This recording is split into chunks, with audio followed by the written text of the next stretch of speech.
بسم اللہ الرحمن الرحیم وبہ نستعین وصلی اللہ علی نبینا محمد وعلی آلہ وصحابہ اجمعین وبعد۔ عزیز طلباء، شیخ محمد بن عبد الوہاب رحمہ اللہ نے اپنی کتاب الکبائر کا 89 نمبر جو باب ذکر کیا ہے 89، شیخ رحمہ اللہ نے کہا باب الخروج عن الجماعہ، باب الخروج عن الجماعہ، جماعت سے خروج کا بیان، جماعت سے باہر نکل جانے کا حکم،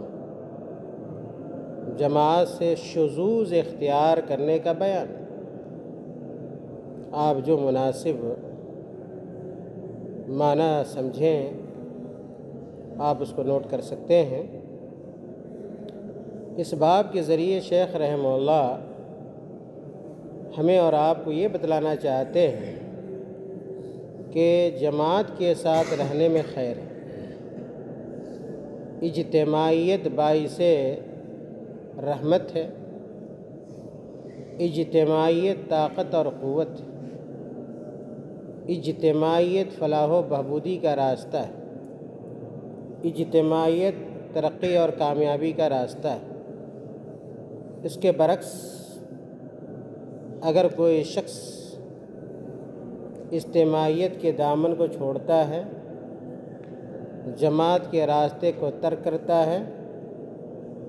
تو یہ انتشار، اختلاف اور اجتماعیت سے باہر نکلنا یہ انسان کو کمزور کر دیتا ہے، معاشرے کو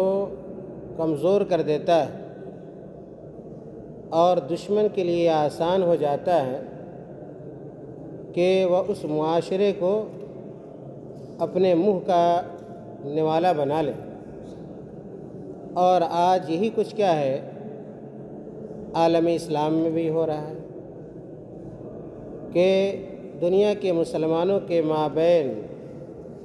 اجتماعیت مفقود ہے، اور مسلمانوں کی صفوں میں منافقین گھسے بیٹھے ہیں، جس کی وجہ سے آج مسلمانوں کی صفوں میں اتحاد نہیں پایا جاتا۔ ایک اہم سوال یہ آتا ہے کہ آخر دنیا کے مسلمانوں کے مابین اتحاد کیسے قائم ہو سکتا ہے؟ دنیا کے ممالک ایک پلیٹ فارم پر کیسے جمع ہو سکتے ہیں؟ اس کا آسان اور صحیح جواب یہ ہے، بلکہ اللہ تعالیٰ نے قرآن کریم میں اس کا جواب دیا ہے، اور شیخ محمد بن عبد الوہاب رحمہ اللہ نے اس جواب کو بیان بھی کیا ہے کہ اللہ تعالیٰ نے کہا وَاعْتَصِمُوا بِحَبْلِ اللَّهِ جَمِيعًا وَلَا تَفَرَّقُوا، کہ دنیا کے مسلمان اگر اللہ کی رسی کو تھام لے، اللہ کی رسی سے مراد قرآن ہے، دین اسلام ہے، شریعت اسلامیہ ہے، اللہ کے رسول صلی اللہ علیہ وسلم کی ہدایت ہے، آپ صلی اللہ علیہ وسلم کی سنتیں ہیں، ان چیزوں کو اگر ہم اپنی عملی زندگی کے اندر داخل کر لیں، یا دنیا کے مسلمان داخل کر لیں، قرآن اور حدیث کو حرز جاں بنا لیں، زندگی کا جز بنا لیں، تو پھر دنیا کے مسلمان اکٹھے ہو سکتے ہیں، ان کے اندر اجتماعیت آ سکتا ہے۔ لیکن جب تک لوگ کتاب و سنت سے دور رہیں گے، توحید سے اور سنت سے الگ رہیں گے، اس وقت تک مسلمانوں کی صفوں میں اتحاد قائم نہیں ہو سکتا ہے۔ عزیز طلباء، شیخ رحمہ اللہ نے اس باب اور عنوان کے تحت قرآن کریم کی 2 آیتیں اور آپ صلی اللہ علیہ وسلم کی 3 حدیثوں کو بیان کیا ہے۔ شیخ رحمہ اللہ نے درس کا آغاز قرآنی آیات سے کیا، اور سب سے پہلے جو آیت شیخ رحمہ اللہ نے ذکر کی، اللہ تعالیٰ کا یہ فرمان کہ وَمَن يُشَاقِقِ الرَّسُولَ مِن بَعْدِ مَا تَبَيَّنَ لَهُ الْهُدَىٰ وَيَتَّبِعْ غَيْرَ سَبِيلِ الْمُؤْمِنِينَ نُوَلِّهِ مَا تَوَلَّىٰ وَنُصْلِهِ جَهَنَّمَ وَسَاءَتْ مَصِيرًا۔ یہ سورۃ النساء کی آیت نمبر 115 ہے۔ اس آیت کریمہ کا ترجمہ یا ایک مفہوم یہ ہے کہ جو شخص باوجود راہ ہدایت کی واضح ہو جانے کے بھی رسول اللہ صلی اللہ علیہ وسلم کا خلاف کرے، یا کہ آپ صلی اللہ علیہ وسلم کی مخالفت کرے۔ راہ ہدایت واضح ہے، آپ جانتے ہیں کہ یہ قرآن کا راستہ ہے، یہ صراط مستقیم ہے، یہ پیارے رسول صلی اللہ علیہ وسلم کا راستہ ہے۔ اس کے باوجود آپ قرآن اور حدیث کے راستے کو نہیں اختیار کرتے، نہیں اپناتے، تو اللہ تعالیٰ نے کہا کہ وَيَتَّبِعْ غَيْرَ سَبِيلِ الْمُؤْمِنِينَ، یعنی قرآن اور حدیث کا راستہ اختیار نہ کر کے آپ مومنوں کے علاوہ کے راستے کو اختیار کرتے ہیں، مومنوں کی راہ کو چھوڑ کر غیر مومنوں کی راہ کو اختیار کرتے ہیں، غیر مسلمانوں کی راہ کو اختیار کرتے ہیں۔ آج دیکھ لیجیے، قریب ہے کیا ہے 1 جنوری، اور یہ کرسمس کی تاریخ بھی قریب ہے، اور آپ دیکھیے گا آج ہی ہے جی، آج 25 دسمبر ہے، اور عیسائی لوگ آج کیا ہے کرسمس مناتے ہیں، اور بہت سارے لوگ عیسائیوں کی دیکھا دیکھی بھی کرسمس مناتے ہیں، اور تبریک پیش کرتے ہیں، مبارکبادی دیتے ہیں، تہنیہ اور تبریک پیش کرتے ہیں۔ یاد رکھا جائے کہ کرسمس منانا مسلمانوں کا طریقہ نہیں، مومنوں کا طریقہ نہیں، قرآن اور حدیث کا راستہ نہیں، بلکہ اللہ کے رسول صلی اللہ علیہ وسلم نے ایک حدیث کے اندر بیان فرمایا من تشبہ بقوم فہو منہم، کہ جو لوگ کسی قوم کی مشابہت اختیار کرتے ہیں، ان کی عبادتوں کو اختیار کرتے ہیں، ساتھ دیتے ہیں، ان کی عبادتوں سے محبت کرتے ہیں، فَهُوَ مِنْهُمْ، تو ایسے لوگوں کا انجام بھی وہی ہونے والا ہے جو اس قوم کا انجام ہے۔ تو جو لوگ جانے میں انجانے میں دانستہ طور پہ غیر دانستہ طور پر اس طرح کی برائیوں میں اور گناہوں میں ملوث ہیں، ایسے مسلمانوں کو ہوش کا ناخن لینا چاہیے، اور جیسا کہ اللہ تعالیٰ نے کہا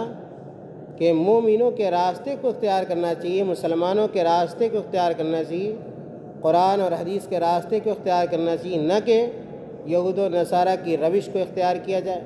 ان کے طور طریقے کو اختیار کیا جائے، ان کی عبادتوں پر خوش ہویا جائے، مبارکبادی پیش کی جائے۔ یہ کھلم کھلا شرکیہ عمل ہے جس کی اسلام قطعی طور پر اجازت نہیں دیتا ہے۔ خیر، تو اللہ تعالیٰ نے کہا وَمَن يُشَاقِقِ الرَّسُولَ مِن بَعْدِ مَا تَبَيَّنَ لَهُ الْهُدَىٰ وَيَتَّبِعْ غَيْرَ سَبِيلِ الْمُؤْمِنِينَ، اور تمام مومنوں کی راہ چھوڑ کر چلتے ہیں۔ کہا اللہ تعالیٰ نے وَيَتَّبِعْ غَيْرَ سَبِيلِ الْمُؤْمِنِينَ نُوَلِّهِ مَا تَوَلَّىٰ وَنُصْلِهِ جَهَنَّمَ وَسَاءَتْ مَصِيرًا، ہم اسے ادھر ہی متوجہ کر دیں گے جدھر وہ خود متوجہ ہو، اور دوزخ میں ڈال دیں گے، اور پہنچنے کی بہت ہی بری جگہ ہے،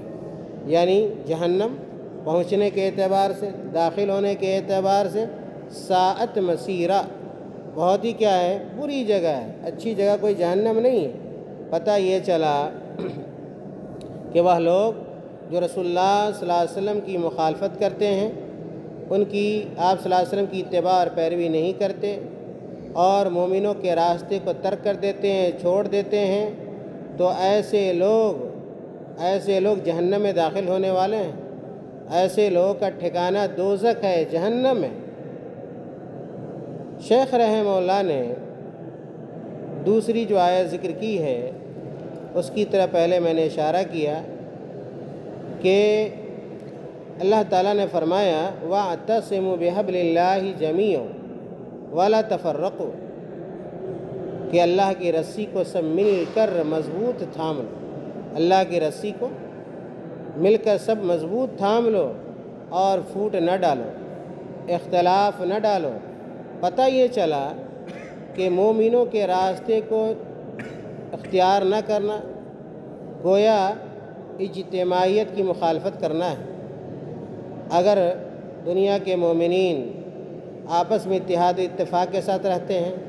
ان کا کوئی امام ہے، ان کا کوئی امیر ہے، ان کا کوئی حاکم ہے،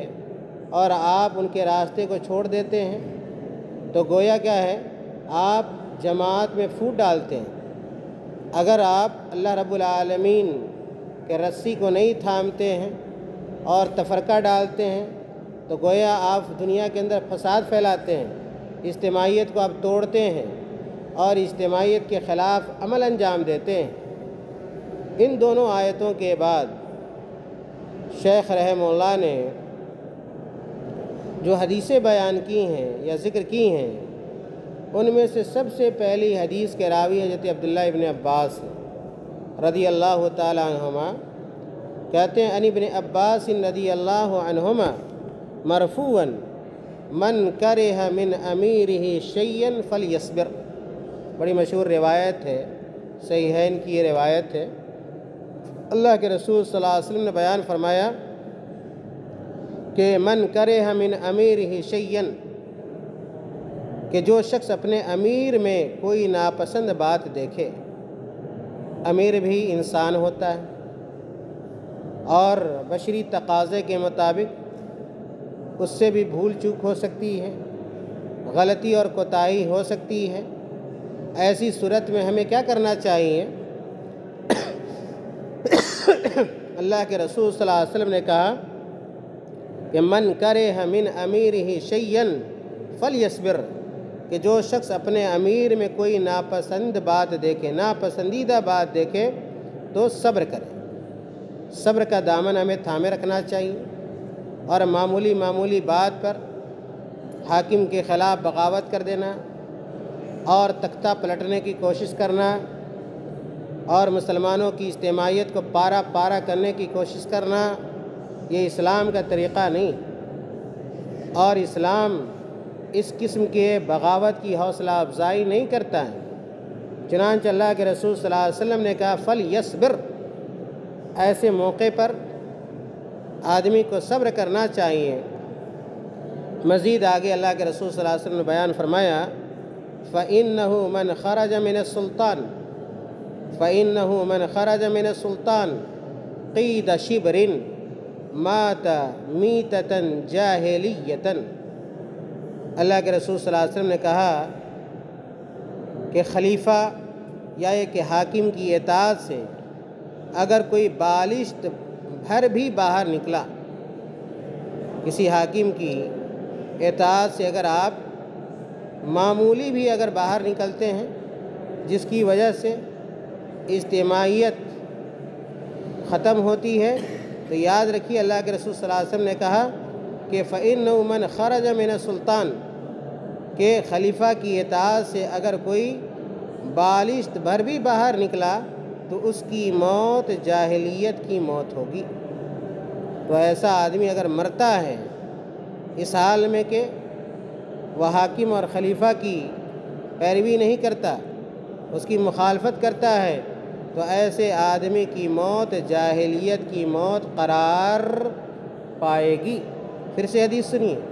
اللہ کے رسول صلی اللہ علیہ وسلم نے کہا من کرہ من امیرہ شیئا، جو اپنے امیر سے کسی ناپسندیدہ بات کو دیکھے فلیصبر، تو اس کو لازمی طور پہ صبر کرنا چاہیے۔ فإنہ من خرج من السلطان، جو شخص سلطان کی اطاعت سے باہر ہو جاتا ہے، نکل جاتا ہے، ترک کر دیتا ہے اطاعت کو،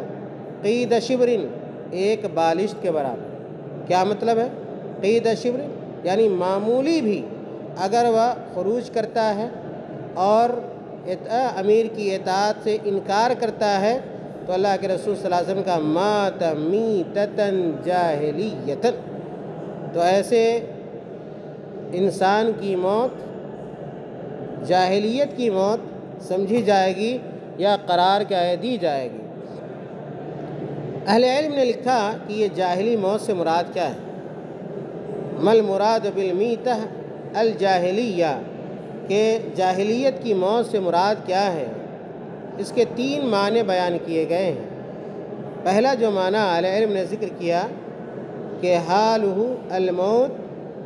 کموت اہل الجاہلیت علی ضلال، کہ جو شخص امیر کی اطاعت نہیں کرتا اور اسی حال میں اس کی موت ہو جاتی ہے تو اس کی موت ایسے ہی ہوگی جیسے کہ اسلام سے قبل لوگوں کی موت ضلالت اور گمراہی پر ہوئی۔ وَلَيْسَ لَهُ امام مطاع، اور ان کا کوئی کیا ہے امام نہیں تھا جس کی وہ لوگ کیا کرتے اتباع اور پیروی کرتے۔ خلاصہ یہ ہوا کہ جو امام اور حاکم کی اطاعت نہیں کرتا ہے اور اسی حالت میں اس کی موت واقع ہو جاتی ہے تو اس کی موت جاہلیت کی موت کی طرح ہے، جن لوگوں کی موت گمراہی پر ہوئی اور ان کا کوئی امام مقرر نہیں تھا۔ دوسرا جو معنی اہل علم نے ذکر کیا ہے وہ یہ کہ اس حدیث کو ظاہر پر معمول کیا جائے گا، اس حدیث کو ظاہر پر معمول کیا جائے گا۔ کہتے ہیں وَيَحْتَمِلُ أَن يَكُونَ التَّشْبِيهُ عَلَى ظَاهِرِهِ، اس میں بات کا بھی احتمال ہے، اس معنی کا بھی احتمال ہے کہ اگر کوئی آدمی اپنے امیر اور اپنے خلیفہ اور اپنے حاکم کی اطاعت اور پیروی نہیں کرتا ہے اور اسی حالت میں اس کی موت ہو جاتی ہے تو واقعی طور پہ گویا کیا ہے وہ جاہلیت کی موت کیا ہے مرتا ہے۔ یہ معنی کیا ہے مراد لیا جائے گا، یعنی حدیث کو اس کے ظاہری معنی پر محمول کیا جائے گا۔ تیسرا جو معنی اہل علم نے ذکر کیا ہے، کہتے ان ذالک وارد مورد الزجر والتنفیر، کہ اس حدیث کو ہم زجر و توبیخ پہ کیا کریں گے محمول کریں گے۔ گویا اللہ کے رسول صلی اللہ علیہ وسلم نے ہم مسلمانوں کو اس سے منع فرمایا ہے اور زجر و توبیخ کی ہے کہ ہم اپنے امیر کی اور اپنے حاکم کی اتباع اور پیروی نہ کریں، بلکہ کرنے کا حکم دیا ہے اللہ کے رسول صلی اللہ علیہ وسلم نے۔ تو زجر و توبیخ پر اس حدیث کو یا اس حدیث کے اس جملے کو محمول کیا جائے گا۔ واضح رہے کہ اس حدیث سے جماعت سے خروج کی جو نہیں ہے اس کا پتہ چلتا ہے اور جماعت کے ساتھ رہنے کی تاکید کا ہمیں اور آپ کو علم ہوتا ہے، اور یہ حدیث صحیح بخاری اور صحیح مسلم کی ہے۔ دوسری جو حدیث شیخ رحمہ اللہ نے ذکر کی ہے وہ حدیث صحیح مسلم کی ہے اور حذیفہ بن یمان رضی اللہ تعالیٰ عنہ اس حدیث کے راوی ہیں۔ کہتے والے مسلمین ان حذیفہ رضی اللہ عنہ مرفوعاً، حذیفہ بن یمان رضی اللہ تعالیٰ عنہ سے یہ حدیث مرفوعاً مروی ہے کہ آپ صلی اللہ علیہ وسلم نے کہا ستکون بعدی ائمۃ لا يهتدون بہدی۔ اللہ کے رسول صلی اللہ علیہ وسلم نے کہا کہ میرے بعد ایسے حکمراں ہوں گے، میرے بعد ائمہ امام کی جمع ائمہ، میرے بعد ایسے حکمراں ہوں گے ستکون بعدی ائمۃ لا يهتدون بہدی، جو میری ہدایت کو اختیار نہیں کریں گے، میرے طریقے پر نہیں ہوں گے، میرے راستے پر نہیں ہوں گے، ولا یستنون بسنتی، اور وہ حکمراں میرے طور طریقے میری سنت کو اختیار کیا ہے نہیں کریں گے، نہ میرے ہدی پہ رہیں گے، راستے پہ ہوں گے، نہ میری سنت کو اختیار کریں گے۔ اور اللہ کے رسول صلی اللہ علیہ وسلم نے کہا وَسَيَقُومُ فِيهِمْ رِجَالٌ، اور ان لوگوں میں کچھ ایسے بھی آدمی ہوں گے وَسَيَقُومُ فِيهِمْ رِجَالٌ قُلُوبُهُمْ قُلُوبُ الشَّيَاطِينِ، اور ان میں ایسے بھی لوگ ہوں گے جن کا دل شیطانوں جیسا ہوگا۔ قلوبہم قلوب الشیاطین، ان کے دل شیطانوں جیسے دل ہوں گے۔ فی جثمان انس، گویا انسان کے بدن میں شیطان کا دل ہوگا، انسان کے جسم میں شیطان کا دل ہوگا۔ اللہ کے رسول صلی اللہ علیہ وسلم نے کہا، تو حذیفہ رضی اللہ تعالیٰ نے کہا کہ قال حذیفہ قلت یا رسول اللہ کیف اصنع ان ادرکت ذلک، کہ اگر ایسے لوگ ہمیں مل جائیں، ایسے لوگوں کو ہم پالیں، تو پھر ہمیں کیا کرنا چاہیے، ہمیں کون سا طریقہ اختیار کرنا چاہیے کہ اگر ایسے حکمراں پیدا ہو جائیں جو آپ کا طریقہ اختیار نہ کریں، آپ کی سنت کو اختیار نہ کریں، اور کچھ ایسے لوگ ہوں جن کے دل شیطانوں جیسے دل ہوں، گویا انسان کے جسم میں شیطان کا دل لگا ہوا، تو ایسے موقع پر ہمیں کیا کرنا چاہیے، آپ کی کیا نصیحت ہے، کیا آپ کا حکم ہے ایسے موقع پر؟ تو اللہ کے رسول صلی اللہ علیہ وسلم نے کہا کہ تسمعوا وتطیعوا الامیر، کہ آپ امیر کی، سردار کی، حاکم کی سمع و طاعت کریں گے، ان کی باتوں کو سنیں گے اور ان کی باتوں کے مطابق عمل کریں گے۔ وَإِن ضَرَبَ ظَهْرَكَ وَإِن ضَرَبَ ظَهْرَكَ، اگرچہ کیا ہے تمہاری پیٹھ پہ کوڑے لگائیں، اگرچہ تمہیں ماریں، پیٹیں، پریشان کریں، لیکن اس کے باوجود کیا کرنا ہے، آپ کو سمع و طاعت کے دامن کو نہیں چھوڑنا ہے۔ اس لیے کہ سمع و طاعت کے دامن کو چھوڑنا، اجتماعیت سے الگ ہونا، اور حاکم کے حکم کی حکم دولی کرنا، یہ کس چیز کا باعث ہے؟ فتنے کا باعث ہے، فساد کا باعث ہے، اور خون ریزی کا باعث ہے، قتل و غارت گری کا باعث ہے۔ اس لیے ہر حال میں امیر کی سمع و طاعت ہونی چاہیے۔ کہا اللہ کے رسول صلی اللہ علیہ وسلم نے تسمعوا وتطیعوا الامیر وان ضرب ظہرک واخذ مالک، اگرچہ کیا ہے تمہارے مال کو بھی لیں، تمہارے مال پہ ناجائز قبضہ کریں، یا یہ کہ ظلماً تمہارے مال کو لے، فاسمع واطع، فاسمع واطع، ایسے وقت میں بھی تمہیں سمع و طاعت کرنی ہے، تمہیں ان کی باتوں کو سننا ہے اور اس کی باتوں کو ماننا ہے۔ یہ جو حدیث ہے، اس حدیث جو صحیح مسلم کی روایت ہے، اس سے یہ پتہ چلتا ہے کہ جب تک حاکم اور امیر کھلم کھلا کفر کا ارتکاب نہ کرے، یا کہ کفر کا حکم نہ دے، تو اس وقت تک امیر کی اور حاکم کی اتباع اور پیروی کی جائے گی، جماعت کے ساتھ رہا جائے گا، کوئی ایسا کام نہیں کیا جائے گا جو اجتماعیت کے خلاف ہو اور جس سے حاکم اور امیر کی مخالفت لازم آتی ہو۔ آخری حدیث جو شیخ رحمہ اللہ نے ذکر کی ہے، کہتے ہیں کہ، اور یہ بھی صحیح مسلم کی روایت ہے، آخری حدیث وہ بھی صحیح مسلم کی روایت ہے، شیخ رحمہ اللہ کہتے ہیں وَلَهُ أَنْ أَرْفَجَةَ الْأَشْجَعِي، یہ آخری حدیث ارفجہ الاشجعی رضی اللہ تعالیٰ عنہ سے مروی ہے کہ اللہ کے رسول صلی اللہ علیہ وسلم نے کہا من اتاکم وامرکم جمع وامرکم جمیع علی رجل واحد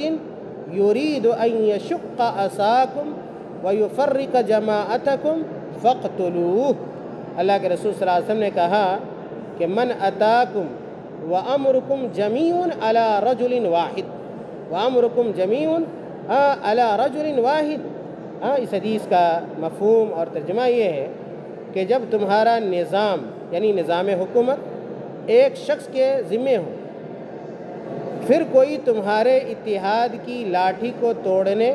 یا تمہاری جماعت کو منتشر کرنے کے ارادے سے آگے بڑھے، کہا اللہ کے من اتاکم، کہ اگر کوئی شخص تمہارے پاس آتا ہے حالانکہ تمہارے معاملات ایک شخص کے کیا تابع ہیں، تمہارے معاملات ایک شخص کے تابع ہیں، یعنی تمہارا ایک حاکم ہے، تمہارا ایک امیر ہے، اور کوئی آدمی آ کر کیا چاہتا ہے، کوئی شخص کیا ہے آ کر کیا چاہتا ہے، ان یشک عصاکم،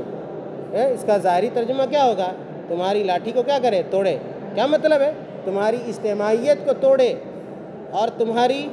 تمہارے اندر جو اتحاد اور اتفاق پایا جاتا ہے اس کو نیست و نابود کرے۔ تو دیکھیے کتنا سخت حکم اللہ کے رسول صلی اللہ علیہ وسلم نے دیا، کہا وَيُفَرِّقَ جَمَاعَتَكُمْ، تمہاری جماعت کو اگر وہ پاش کرنا چاہتا ہے، تمہارے اندر تفریق ڈالنا چاہتا ہے، تمہیں اگر بکھیرنا اور منتشر کرنا چاہتا ہے، تو اللہ کے نبی نے کہا فَقْتُلُوهُ، ایسے آدمی کو کیا کر دو، تفریق ڈالنے والا، تفرقہ ڈالنے والے کو، اجتماعیت ختم کرنے والے کو۔ اور اجتماعیت جو ختم ہوتی ہے اور سب سے زیادہ اس وقت ختم ہوتی ہے جب امیر کی اطاعت نہ کی جائے، پیروی نہ کی جائے، اس کی معمولی بات پر اس کی مخالفت کی جائے، اور اس کے خلاف بغاوت کیا جائے، اور اس کے خلاف خروج کیا جائے، تو یہ وہ چیزیں ہیں جس سے اجتماعیت کا ہے ختم ہوتی ہے۔ تو اللہ کے رسول صلی اللہ علیہ وسلم نے کہا من اتاکم وامرکم جمیع علی رجل واحد، کہ اگر کوئی تمہارے پاس آتا ہے اور تمہارا نظام ایک شخص کے تابع ہے، یعنی ایک امیر اور ایک حاکم کے تابع ہے، اور وہ شخص تمہاری اجتماعیت کو توڑنا چاہتا ہے، ختم کرنا چاہتا ہے، تمہاری جماعت کو بکھیرنا چاہتا ہے، فَقْتُلُوهُ، تو ایسے موقع پر اس آدمی کو قتل کر دو۔ اور میں نے کہا کہ حدیث بھی صحیح مسلم کی ہے۔ پتہ چلا ان تمام حدیثوں سے اور اس باب سے کہ ہر حال میں ہمیں اجتماعیت پر قائم و دائم رہنا چاہیے، اور اجتماعیت سے باہر نکلنے کی کوشش نہیں کرنی چاہیے، اور کوئی ایسا کام نہیں کرنا چاہیے جس سے حاکم کی مخالفت لازم آتی ہو، یا ایک اجتماعیت ختم ہوتی ہو، بلکہ اتحاد اور اتفاق، آپسی میل جول اور آپسی رکھ رکھاؤ کی پوری ہمیں اور آپ کو کوشش کرنی چاہیے۔ وصلی اللہ علی نبینا محمد۔